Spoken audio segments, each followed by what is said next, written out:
Yesus yang siap sama-sama katakan Shalom. Silakan duduk Bapak Ibu yang saya kasihi.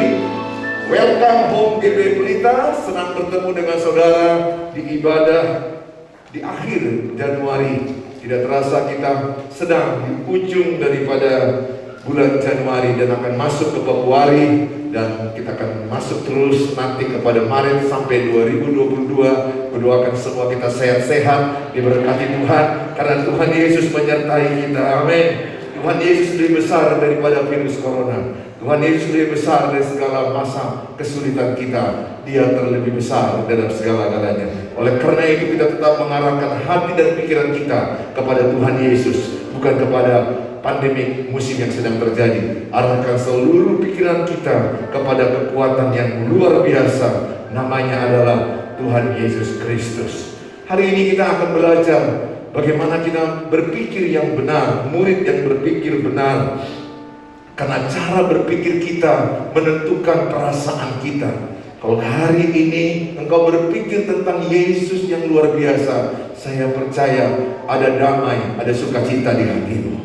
Amin. Tapi kalau kita berpikir di sana ada sakit, di sana ada yang meninggal, di sana ada banjir, di sana ada longsor, di sana ada, kita pikirkan semua kejadian-kejadian buruk itu yang datang kecemasan, yang datang ketakutan, yang datang kegalauan. Karena pikiran kita menentukan perasaan kita. Katakan sama-sama, pikiranku menentukan perasaanku. 1, 2 ya.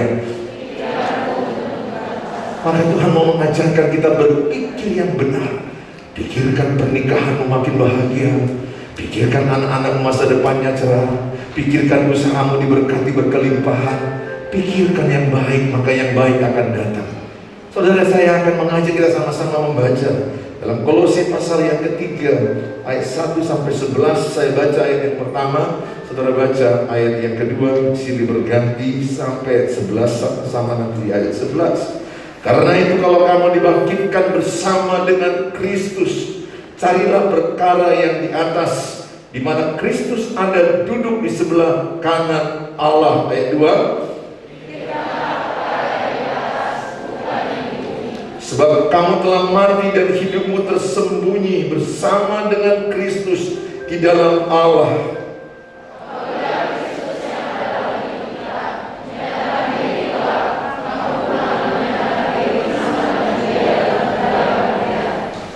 Karena itu, matikanlah dalam dirimu segala sesuatu yang duniawi, yaitu percabulan, kenajisan, hawa nafsu, nafsu jahat, dan juga keserakahan yang sama dengan penyembahan berhala.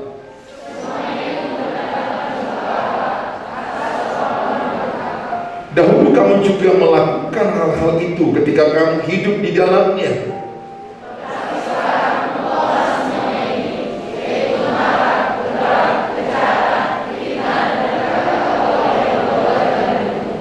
Jangan lagi kamu saling mendustai, karena kamu telah menanggalkan manusia lama serta kelakuannya.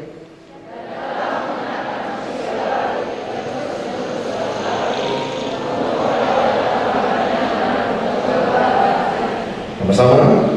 Dalam hal ini tiada lagi orang Yunani atau orang Yahudi, orang bersunat atau orang yang tak bersunat, orang barat atau orang Sikh, budak atau orang merdeka. Tetapi Kristus adalah semua dan di dalam segala sesuatu. Saudara yang saya kasihi, bahwa latar belakang cerita Nats Kolose 3 1 sampai 11, suratan Rasul Paulus kepada jemaat Kolose, di mana jemaat Kolose mulai dimasuki pikiran yang sesat, mulai dimasuki dengan pengajaran yang sesat. Maka datanglah pewahyuan kepada Rasul Paulus, Roh Kudus, untuk meluruskan cara pandang, cara hidup jemaat Kolose.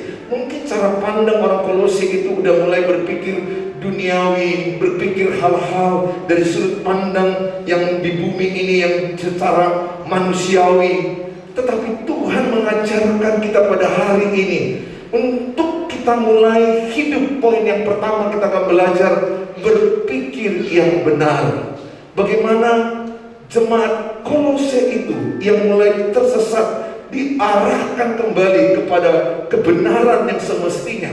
Mungkin di antara saudara juga ada, dan saya atau kita mengalami tersesat pikiran kita, memandang masalah pernikahan dari cara pandang yang salah, memandang masalah pandemi virus corona ini dari cara pandang yang salah, memandang masalah pekerjaan dengan cara pandang yang salah, dengan pikiran kita yang salah. Ingat sekali lagi, apa yang kita pikirkan itu akan menjadi perasaan, apa yang menjadi perasaan itu akan menjadi perilaku kita, itu akan menjadi tuayan yang kita lakukan. Oleh karena itu, betapa penting kita berhati-hati untuk memikirkan apa yang kita pikirkan.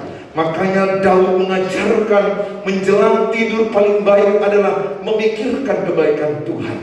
Bukan melihat WA, mana bencana alam, masalah-masalah, sehingga kita tidur takut dan cemas, mendapatkan berita COVID terlalu berlebih-lebihan, belum tentu kebenarannya, tapi kita terus upload dan akibatnya kita tidak tenang. Tapi Daud mengajarkan supaya ketika mau tidur, renungkanlah kebaikan Tuhan. Ketika mau istirahat, renungkanlah Tuhan yang besar, Tuhan yang dahsyat itu. Maka engkau tidur dengan baik, tidur akan lebih nyenyak lagi.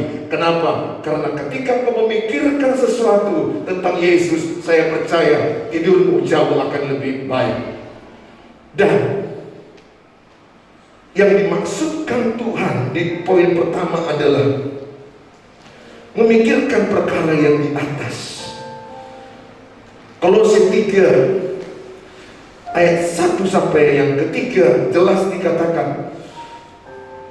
Kolose 3 ayat 1 sampai 3. Karena itu kalau kamu dibangkitkan bersama dengan Kristus, carilah perkara yang di atas, di mana Kristus ada, duduk di sebelah kanan Allah.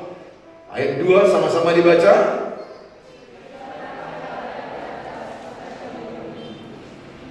Sebab kamu telah mati dan hidupmu tersembunyi bersama dengan Kristus di dalam Allah. Makanya saudara dan saya yang sudah di dalam Kristus, saudara yang sudah percaya Kristus mati, kemudian bangkit, diajak pada hari ini.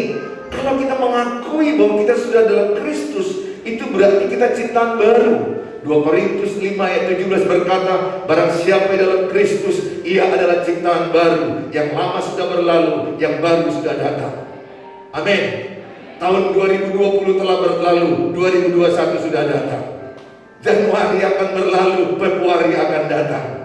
Musim pandemik akan berlalu, kesehatan akan datang.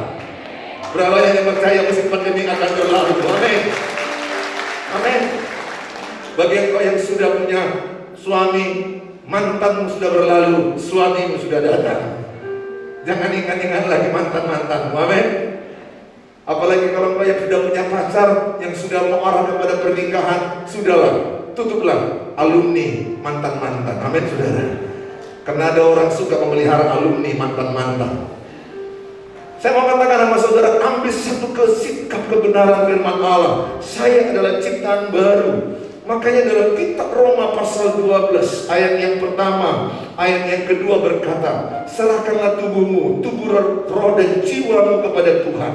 Ketika kita persembahkan tubuh kita kepada Tuhan, yang Dia mau adalah ayat yang kedua, dikatakan Roma 12 ayat yang kedua, janganlah kamu menjadi serupa dengan dunia ini, tetapi berubahlah oleh pembaharuan budimu, sehingga kamu dapat membedakan mana kehendak Allah, apa yang baik, yang berkenan kepada Allah, dan yang sempurna. Ayat ini jelas berkata adalah pembaharuan akal budi. Yang paling diinginkan Tuhan ketika kita datang kepada Dia, yang pertama sekali adalah kita mengalami pembaharuan pikiran, pembaharuan akal budi. Dari pembaharuan pola pikir inilah akan berubah perasaanmu, akan berubah perilakumu. Maka Tuhan sangat menginginkan setiap kita yang datang pada saat pagi hari ini mengalami pembaharuan akal budi, mengalami pembaharuan pola pikir. Kalau pola pikirmu sudah berubah, maka tujuan hidupmu juga akan berubah.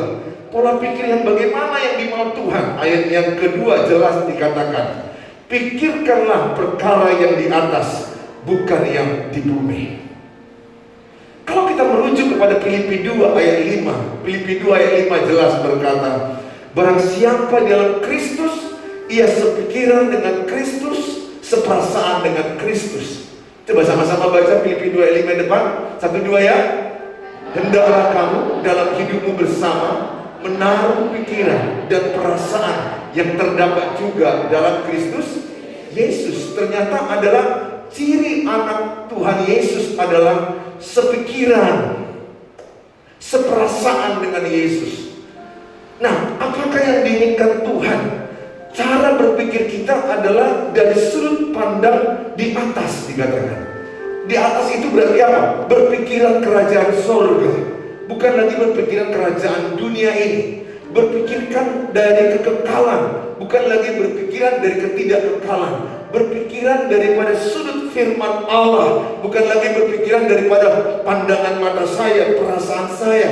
Kalau kita melihat apa yang terjadi ini, secara pikiran kita akan banyak mengalami cemas, ketakutan, stres, dan depresi. Tapi kalau kita berpikir dari sudut pandang Tuhan, Roma 8 ayat 28 jelas berkata, Allah turut bekerja dalam segala perkara untuk mendatangkan kebaikan bagi kita. Maka engkau akan berkata, semua masalah yang kau alami ini adalah seizin Tuhan. Tidak ada masalahmu tanpa seizin Tuhan. Semua yang terjadi dalam hidupmu, percayalah, seizin Tuhan. Semua terjadi, bahkan pandemik ini pun adalah seizin Tuhan. Bukan dari Tuhan, tapi diizinkan Tuhan. Dan Roma 8 ayat 28 berkata bahwa Dia turut bekerja untuk mendatangkan kebaikan. Mungkin apapun yang kita alami saat ini, percayalah bahwa Allah turut bekerja dalam hidupmu, dalam persoalanmu. Di tengah-tengah badai persoalanmu ada Tuhan Yesus yang mendatangkan kebaikan. Bagi kita yang percaya kepada Dia, yakinlah bahwa segala persoalan yang kita sedang hadapi, katakan bersama-sama, mendatangkan kebaikan. Amin. Oleh karena itu kita mulai memandang masalah, perspektif kita, cara pandang kita. Saya pernah mengalami yang namanya stagnasi. Saya juga pernah mengalami yang namanya down. Pernah merasa putus asa menghadapi situasi-situasi hidup, baik dalam keuangan, kesehatan, pernikahan, keluarga, mendidik anak. Dalam banyak hal ada perasaan yang tidak nyaman, yang tidak semangat, perasaan drop. Tetapi ketika saya mulai melipat tangan, saya mulai berdoa, saya mulai membaca firman Tuhan, saya memandang masalah saya dari sudut pandang Tuhan, saya melihat ada kebaikan-kebaikan Tuhan. Justru masalah yang kita alami itu, ternyata di balik masalah ada berkat kebaikan Tuhan. Di balik persoalan itu ada janji-janji Tuhan yang luar biasa. Sehingga kita tidak hanya melihat persoalannya, tapi kita melihat ada berkat di ujung sana, ada kebaikan Tuhan. Maka Tuhan katakan, jangan pernah putus asa, jangan pernah mundur, jangan pernah lemah. Tekunlah dalam iman dan percayalah bahwa segalanya ada kebaikan yang diberikan Tuhan. Bagi engkau yang merasa mungkin engkau letih dan lesu, Tuhan berkata, marilah kepada yang letih dan lesu, maka engkau akan diberikan kelegaan. Sudut pandang kita, cara berpikir di atas, berarti kita mulai berpikir dari kerajaan sorga. Oleh karena itu kita diajak untuk tekun baca Alkitab, tekun berdoa, tekun beribadah. Saudara mulai rajin tiap hari baca Alkitab. Di masa-masa pandemi seperti ini, tidak ada yang lebih baik selain kita lebih dekat kepada Tuhan, menyatu dengan Tuhan. Saat ini banyaklah waktumu baca Alkitab, banyaklah waktumu berdoa, banyaklah waktumu bersekutu. Di YouTube ada banyak pendeta-pendeta yang berkhotbah, ada lagu-lagu pujian. Gunakan segala teknologi. Jangan lagi kita gunakan dari yang hal-hal duniawi, tapi kita mulai memikirkan secara hal-hal yang kekal, yang abadi. Ayat 3 dikatakan, sebab kamu telah mati dan hidupmu tersembunyi bersama dengan Kristus di dalam Allah. Kalau kita merujuk Galatia 2 ayat 19 ayat 20 jelas berkata, hidupku bukannya aku lagi, tapi Kristus dalam aku. Berapa banyak yang percaya dalam dirinya ada Kristus? Amin. Berarti hidupmu tersembunyi di dalam Kristus. Imani dan percayalah, hidupku bukan lagi aku, tapi Kristus dalam aku. Sehingga ketika engkau menghadapi persoalan, menghadapi badai, engkau berkata, aku bersama dengan Tuhan Yesus. Lihat Daud ketika menghadapi Goliat, dia berkata, engkau mendatangi aku dengan pedang, tapi aku mendatangi engkau bersama dengan Allah yang hidup, Allah Abraham, Allah Ishak, Allah Yakub, Allah yang hidup. Dan dia menang. Hanya menggunakan 5 butir buli-buli dan sekali ayun, kemudian Goliat jatuh dan selesai, dan dia menang. Kenapa? Dia datang menghadapi masalahnya bersama dengan Tuhan. Saya berdoa semua di ruangan ini, engkau dan saya datang dengan satu komitmen, aku menghadapi masalah apapun bersama dengan Dia, bersama dengan Tuhan. Karena Tuhan berkata, Ibrani pasal 13 ayat 5, sekali-kali aku tidak pernah meninggalkan engkau, tapi aku akan tetap menyertai engkau. Percayalah, Tuhan tidak pernah membiarkan engkau sendiri, tapi ada penyertaan Tuhan. Oleh karena itu, mari kita sama-sama mulai merubah cara berpikir kita. Filipi 4 ayat yang ke-8. Orang-orang yang berpikiran di atas, Filipi 4 ayat 8. Sama-sama kita baca 1-2 ya. Jadi akhirnya, saudara-saudara, semua yang benar, semua yang mulia, semua yang adil, semua yang suci, semua yang manis, semua yang sedap didengar, semua yang disebut kebajikan dan patut dipuji, pikirkanlah semuanya itu. Jadi jelas apa yang tidak kita pikirkan berarti lawan daripada semua ini. Tuhan suruh jelas kita set pikiran kita ini, kita rancang pikiran kita ini. Sekarang ini tiap waktu ada peperangan. Peperangan itu ada dalam pikiran kita. Peperangan itu nggak di luar sana. Peperangan itu ada dalam kita, dalam pikiran kita. Tugas iblis adalah menaburkan ketakutan. Percayalah, sebenarnya masalah yang terbesar sekarang ini bukan virusnya, ketakutannya. Bukan virus corona yang masalah yang terbesar, tapi ketakutannya. Dan ketakutan itu yang membuat orang bisa mengalami kematian.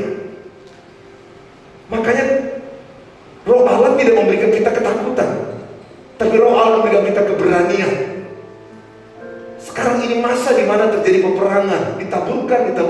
Jangan-jangan nanti nggak ada jodohmu, jangan-jangan kau nanti tidak bekerja, jangan-jangan nanti engkau sakit, jangan-jangan juga kau korban kena, jangan-jangan juga begini, jangan-jangan segala macam ditaburkan. Makanya kita berjaga-jagalah senantiasa, sebab kita musuh kita sini seperti singa yang mengaum-ngaum mencari mangsanya. Bagaimana caranya? Pikiran kita ditaburkan yang tidak baik, yang tidak benar. Makanya mulai kita set pikiran kita memikirkan yang benar. Katakan, saya memikirkan yang benar. Pegang kepalanya. Saya memikirkan yang benar, yang mulia, yang adil, yang suci, yang manis, yang sedap didengar, kebajikan. Kupikirkan semua itu. Amin. Berarti saudara tidak disuruh memikirkan gosip, betul? Karena tahu ada di sini di antara kita yang suka mendengar gosip, masalahnya nggak tahu jelas, tapi kita kembangkan sendiri, betul? Ya, belum tahu ceritanya, tapi kita tafsir sendiri, ilmu tafsirnya luar biasa kalau menggosip. Jangan-jangan udah begini, jangan-jangan udah begini. Mari kita mulai menyaring apa yang masuk kepada pikiran kita. Karena apa yang masuk ke pikiran kita adalah berasal dari mata kita, berasal daripada telinga kita. Hati-hati apa yang kau dengar, hati-hati apa yang kau lihat, hati-hati apa yang dibaca. Sekarang saya baca WA group, hati-hati. Kalau WA grupnya terlalu banyak masalah-masalah yang mengerikan, yang menakut-nakutkan, saya lewati. Tapi kalau WA grupnya tentang firman Tuhan, kebenaran, saya mau. Saya bukan anti dengan berita, tapi aku mau hidupku untuk menggenapi firman Tuhan. Amin. Berapa yang mau hidupnya mau menggenapi firman Tuhan? Haleluya. Hidupku menggenapi firman-Mu. Amin. Tanda mujizat sertai tiap langkahku, Kau bersamaku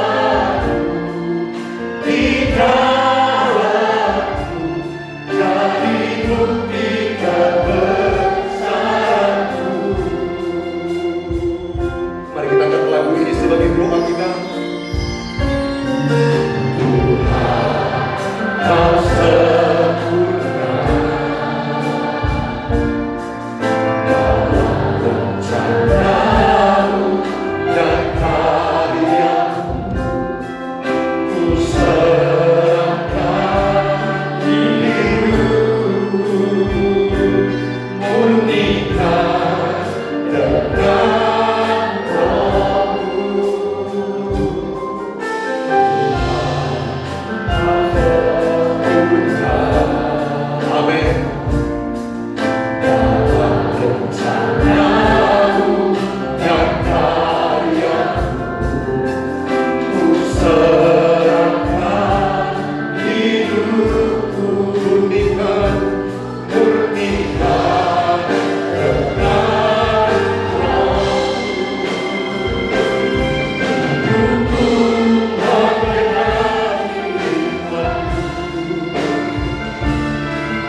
menanggalkan manusia lama. Kalau yang pertama tadi kita start dari pikiran yang benar, berpikir yang di atas, berpikir firman, berpikir kerajaan sorga, berpikir dari kekekalan, berpikir dari cara pandang Tuhan.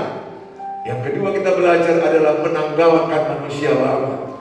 Jangan lagi kamu saling mendustai, karena kamu telah menanggalkan manusia lama serta kelakuannya. Kalau kita lihat Kolose 3 ayat 5, apa saja yang perlu ditanggalkan? Kolose 3 ayat 5 dikatakan, karena itu matikanlah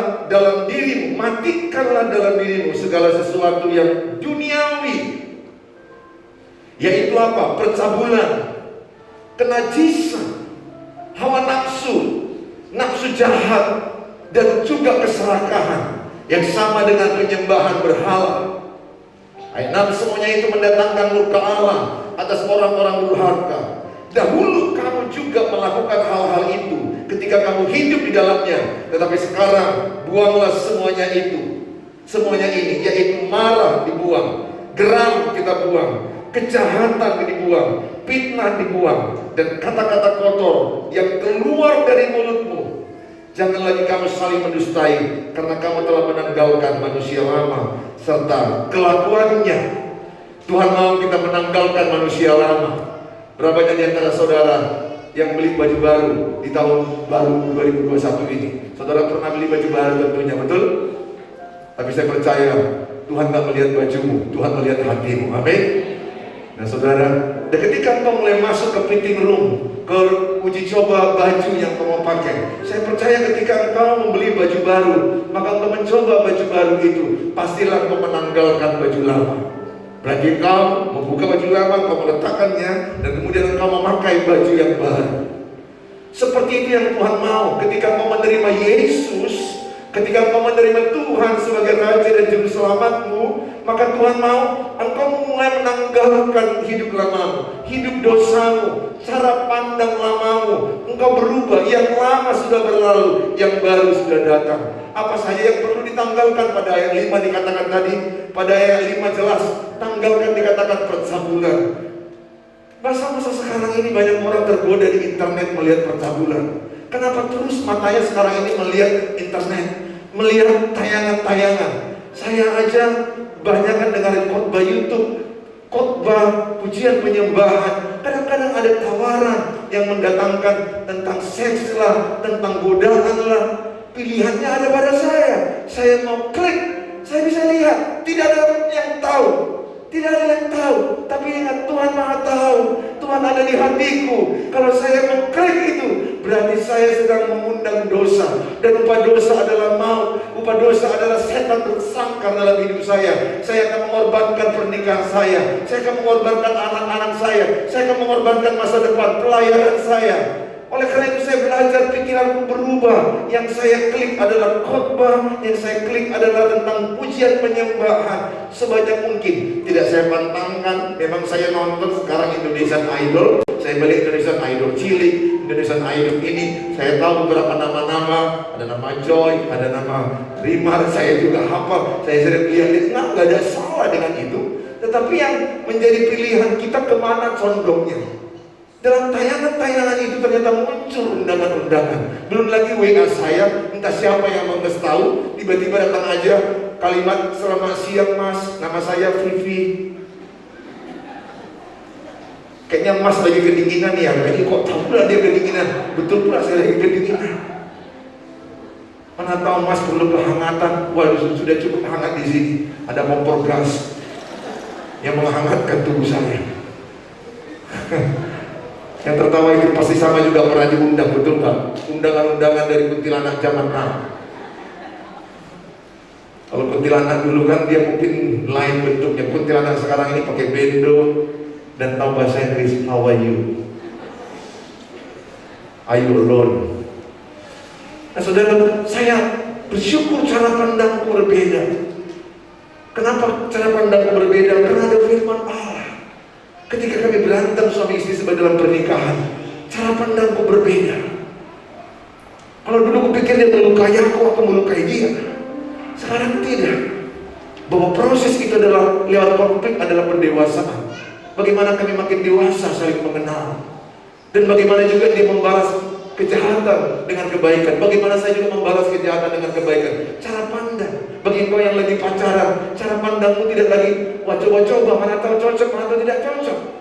Karena kau bukan sedang beli sepatu. Coba, cocok, pakai. Gak cocok, buang. Pacaran tidak seperti itu. Coba anak berat, cocok teruskan. Gak cocok, ganti. Jangan. Punyalah komitmen sekali pacaran sampai menikah. Kalau belum pakai, bagaimana kalau udah pacarannya ada 5 kali? Tuhan Maha Pengampun dan Maha Penyayang. Dan Tuhan berfirman, jangan tambahin lagi. Amin. Bahkan engkau yang berkata, bagaimana Pak Pendeta? Aku udah menikah 2 kali. Saya percaya Tuhan Maha Pengampun mengasihimu, menerima masa lalumu. Belajarlah supaya lebih baik ke depan.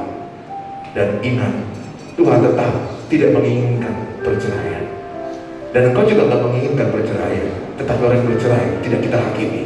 Karena Tuhan Maha Pengasih dan Penyayang selalu memberikan pengampunan, kesempatan untuk setiap orang kembali ke jalan yang benar. Berhentilah jadi hakim, karena Tuhan adalah hakim. Pada prinsipnya Tuhan menginginkan pernikahan sampai maut memisahkan. Tapi bagi orang yang sudah terjadi, saya selalu berkata, masa depan masih ada. Tuhan masih mengasihi. Ada yang baru SMS saya, WA saya sangat drop kali Pak Pendeta, saya begini, saya sudah mau bercerai, saya sepertinya nggak ada harapan. Saya bilang, masih ada harapan. Doakan supaya Tuhan melakukan mujizat, tidak terjadi perceraian. Bagaimana kalau terjadi perceraian? Hidupmu tidak berakhir, masih ada kebaikan. Bahkan kalau engkau punya kemampuan tidak menikah, itu jauh lebih baik, karena Tuhan menginginkan seperti itu. Tapi bagaimana kalau orang sudah pernah menikah juga lagi? Jangan hakimi. Saya berdoa di gereja ini, cukuplah Tuhan Yesus hakim. Kita nggak hakim atas manusia. Semua orang diberikan Tuhan kesempatan. Seorang wanita Samaria punya 5 pasangan, 5 suami, yang suaminya bukan suaminya, yang ke-6 pun bukan suaminya. Tapi Tuhan berkata, pergilah dan memberitakan Injil. Tuhan selalu memberikan kesempatan. Dan Ibrani 10:17 berkata, aku tidak mengingat dosa masa lalu.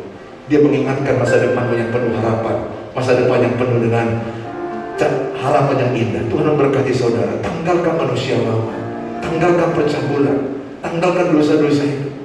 Tanggalkan. Mungkin ada kita simpan dosa, tidak ada orang yang tahu. Tuhan tahu. Mari tanggalkan semua itu, karena Tuhan Maha tahu. Takutlah akan Tuhan. Yang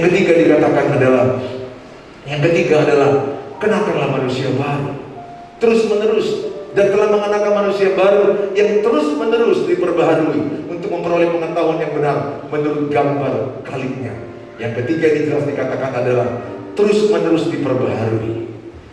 Jadi kita tidak ada yang instan. Saya terima Yesus, roh saya instan diperbaharui, langsung saya menjadi ciptaan baru. Tapi jiwa saya, pikiran saya, perasaan saya, kehendak saya itu terus menerus diperbaharui. Tidak ada orang yang sudah sempurna, tapi mereka terus berjuang diperbaharui hari demi hari, sampai serupa, segambar dengan Tuhan. Yang paling mulia tujuan hidup bukan kaya, bukan pelayanan yang hebat, tapi engkau berkata, aku mau serupa, aku mau segambar dengan Tuhan, aku mau menjadi rupa dan gambar Tuhan ada dalam hidupku. Itu yang paling baik di hadapan Tuhan. Tujuan yang paling mulia adalah menjadikan diri kita semakin hari semakin serupa dengan Yesus. Semakin hari pernikahanmu semakin lebih memuliakan nama Yesus. Kalau engkau lihat wajah kiri kanan semakin mirip Yesus enggak, atau mirip setan? Saya berdoa semakin mirip Yesus. Amin saudara. Yang maunya orang jumpa dirimu makin lama orang berkata, kau makin berubah loh. Berubah bagaimana? Makin serupa Yesus, karena kau anak Yesus. Tapi jangan lama orang berkata, kau makin aneh ya. Kenapa? Engkau makin jadi kesetanan, katanya saudara. Jangan. Saya berdoa semua kita makin serupa dengan Yesus. Amin.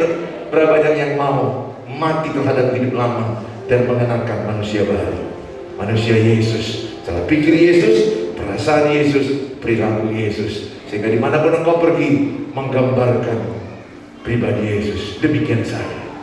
Kalaupun ada kekurangan kesalahan kita, Tuhan mengampuni kita. Mari kita katakan, ku telah mati dan kita tinggalkan segala dosa-dosa kita. Ku telah mati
datang kepada Tuhan Yesus secara pribadi, ambil waktu mengaku dosa.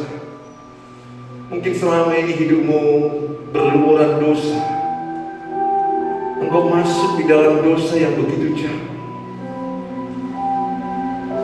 Ingatlah Tuhan mengasihimu.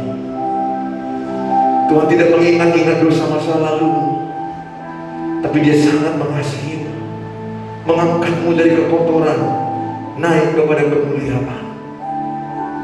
Tuhan tidak memandang masa lalumu, tapi Dia memandang masa depanmu. Engkau punya masa depan yang penuh harapan, masa depan yang cerah. Bagianmu adalah bangkit. Jangan biarkan lumuran dosa itu terus masuk. Tinggalkan kubangan dosa itu. Upah dosa adalah maut, tapi Kristus datang memberikan hidup yang kekal bagimu. Dia memberikan harapan baru kepadamu. Tidak ada dosa yang tidak diampuni. Semua dosa diampuni Tuhan. Hari ini berapa banyak di antara yang berkata, aku mau diperdamaikan dengan Tuhan. Aku mau berpikiran dari kerajaan sorga. Aku mau menanggalkan manusia lama, dan aku mau mengenakan manusia baru. yaitu manusia Yesus yang ada di hatimu. Berapa banyak yang mau diperdamaikan, angkat tangan kanan beri tempat. Ikuti doa saya dengan iman. Tuhan Yesus, katakan sama-sama. Lebih kuat, Tuhan Yesus, aku buka hatiku. Masuklah Tuhan Yesus di dalam hatiku sebagai Tuhan dan Juru Selamatku, sebagai Raja dalam hidupku, penguasa tunggal hidupku. Aku mau bertobat. Aku tinggalkan dosa-dosa lamaku. Aku tinggalkan segala kesalahan. Aku mau hidup dalam kebenaran. Aku mau hidup dalam firman Allah. Ubahlah cara pikirku, cara pandangku, sehingga aku berubah perilakuku. Dalam nama Tuhan Yesus, aku percaya namaku ada di kitab kehidupan di sorga yang kekal. Terima kasih atas segala pengorbananmu. Darahmu, salibmu telah menebus hidupku. Dalam nama Tuhan Yesus, turunkan tanganmu. Beberapa di antaramu mungkin sedang mengalami tekanan berat, persoalan berat. Tuhan Yesus ada di tengah-tengah badai hidupmu. Tuhan Yesus ada di tengah-tengah persoalanmu. Berapa banyak di antaramu yang mau berkata, Tuhan tolong aku, Tuhan tolong aku, ampunkan aku. Kalau engkau merasa ingin pertolongan Tuhan nyata dalam hidupmu, taruh tangan kananmu di dalam kau berdoa. Mungkin masalah hubungan, masalah pernikahan, keluarga, penyakit, masalah keuangan, pekerjaan yang kau alami tertekan di masa pandemi ini. Berdoa, berdoa. Tuhan bilang, mintalah maka aku akan memberi, carilah maka kau mendapat, ketuklah maka pintu akan dibukakan bagimu. Tuhan hanya berkata, dengan iman percayalah kau menerimanya. Dengan iman doamu terjadi bagimu. Dengan iman doamu terjadi bagimu. Engkau melihat, terimalah dengan iman. Doa-doamu terjawab, doa-doamu terjadi. Tuhan memberkati doa-doamu. Tuhan tahu bagaimana tekanan, Tuhan tahu bagaimana berat, Tuhan tahu bagaimana perasaanmu, hatimu, kesusahanmu. Mungkin engkau tidak cerita sama orang lain, tapi Tuhan bilang, aku ada di masalahmu, aku ada di tengah badaimu, aku ada di hatimu. Dia hanya berkata, jangan putus asa, aku menyertai engkau, dan aku akan memberikan kepadamu masa depan yang cerah, masa depan yang penuh harapan. Ada harapan masa depanmu yang indah. Pandanglah cara berpikirmu, lihatlah masalahmu dari sudut pandang Tuhan. Bahwa dari sudut pandang Tuhan ada kebaikan yang disediakan. Di ujung sana ada jalan terbuka, di ujung sana ada kebaikan. Tuhan berkata, lupakan yang di belakang, pandang ke depan. Lupakan yang lalu, pandang ke depan, dan engkau akan melihat kebaikan-kebaikan yang dijanjikan akan menyertai engkau. Lihatlah anak-anakmu yang sedang berkeluh kesah. Lihatlah anak-anakmu yang sedang mengalami tekanan berat, penderitaan yang berat. Hamba-Mu berdoa dalam nama Yesus, kuasa Allah yang maha tinggi menyertai setiap kami, dan kami berkata, kami sembuh, kami menang, kami kuat, kami bisa, kami menerobos, karena kami bersama dengan Tuhan Yesus. Menyertai Tuhan yang menyertai. Haleluya. Terima kasih Tuhan. Terima kasih buat segala kebaikan. Dalam nama Tuhan Yesus.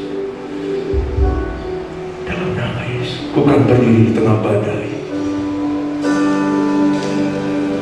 Tetaplah bertumbuh di tengah badai persoalan.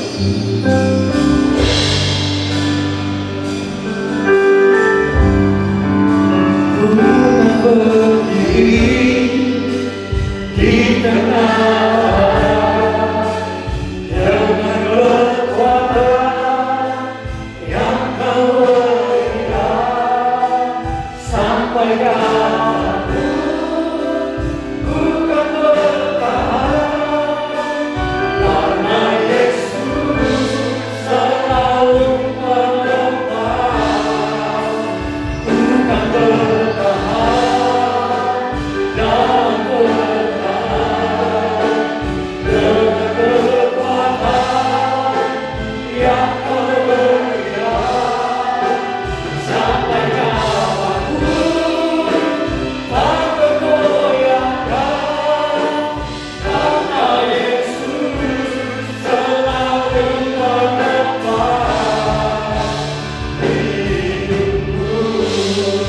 angkat lagu ini sebagai doa kita.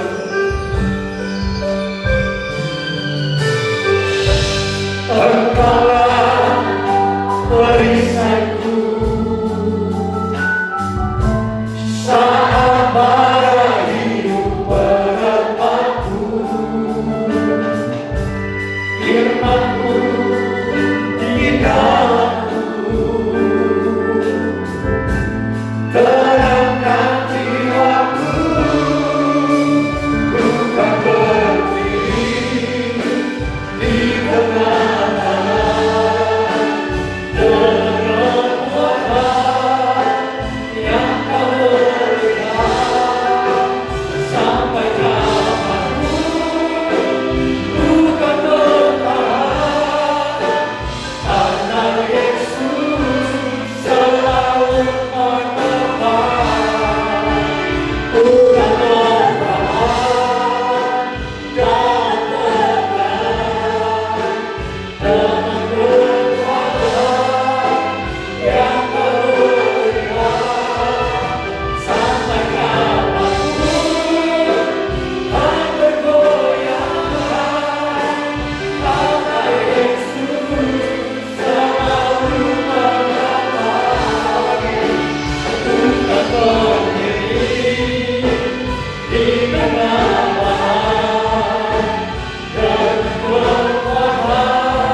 Bapa, sebentar kami mau memberikan persembahan yang terbaik dengan sukarela dan sukacita.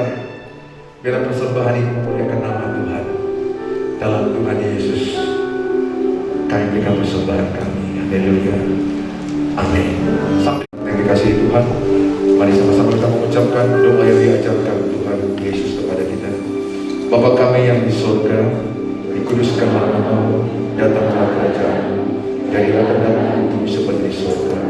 Berikanlah kami pada hari ini makanan kami secukupnya, dan ampunilah kami akan kesalahan kami, seperti kami juga mengampuni dalam kesalahan pada kami. Dan jangan bawa kami dalam pencobaan, tapi lepaskanlah kami daripada yang jahat. Karena Engkau yang punya kerajaan dan kuasa dan kemuliaan sampai selama-lamanya. Amin. Dengan iman angkat kedua tanganmu, arahkan hatimu ke Tuhan Yesus. Engkau yang lemah dikuatkan, Engkau yang miskin diperkaya, yang sakit disembuhkan, yang susah dihiburkan. Pulanglah, bawa berkat damai yang melimpah-limpah dari Allah Bapa, cinta kasih Tuhan Yesus, penyertaan Roh Kudus menyertai kita yang percaya saat ini sampai Maranatha. Tuhan Yesus berkati yang percaya, katakan sama-sama amin. Silakan duduk dan berdoa bersyukur kepada Tuhan. Ibadah kita sudah selesai.